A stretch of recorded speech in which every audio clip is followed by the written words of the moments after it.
সকালে 11টাতে বাসা থেকে বেড়াইছি এই পর্যন্ত ভাঙ্গে আসলাম, কিন্তু বারো ডাবল চা কিন্তু গাড়ি তুলতে পারিনি। রিক্সাতে এই পর্যন্ত আইছি, মাওনা যাও 300 টাকা তাও হইতেছে না, যেটুকু পাওয়া যাচ্ছে আমরা উঠতে পারতেছি, ভাড়া বেশি হইতেছে, উঠতে পারি। কোথায় যাবেন? আমি যাবো হচ্ছে তারাকান্দি। অনেক প্রায় 2 ঘন্টা 2.5 ঘন্টা যাবত দাঁড়ায় আছি আর কি। বাস তারাকান্দির বাস এখন পর্যন্ত একটাও যায় নাই এই 2.5 ঘন্টার মধ্যে।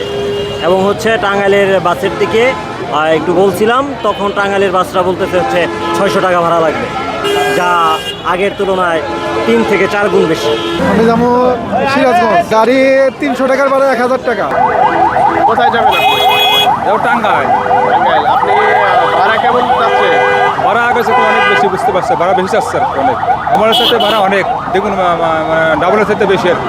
নর্মাল টাঙ্গাইল এমনি যাই, আমি দেখুন ঢাকার থেকে আসছি, আপনার খিলকেট থেকে আসছি, লোকালে আসছি 100 টাকা আর কি, গাজীপুর বাইপাস। আর এখান থেকে টাঙ্গাইল হয়তো কমপক্ষে 200-300 টাকা নিবে। এখন আমি এর মধ্যে আসতে বুঝতে পারছি না, গাড়ি পাইনি এখন আর কি।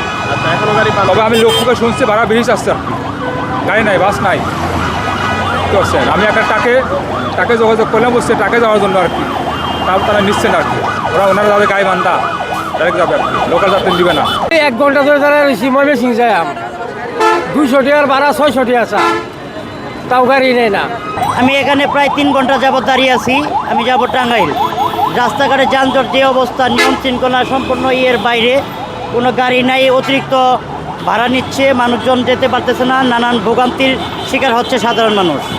আমি 3 ঘন্টা যাব অসংখ্য গাড়ি দেখেছি, প্রত্যেকটা গাড়ি ডবল ভাড়া নিচ্ছে, গাড়িতে যাওয়া যাচ্ছে না, মানুষজন, যাত্রীর অভাব নাই, কোনো গাড়িতে কোনো মানুষ সিট পাচ্ছে না, দুনিয়ার হয়রানির মধ্যে আছে সকল মানুষ।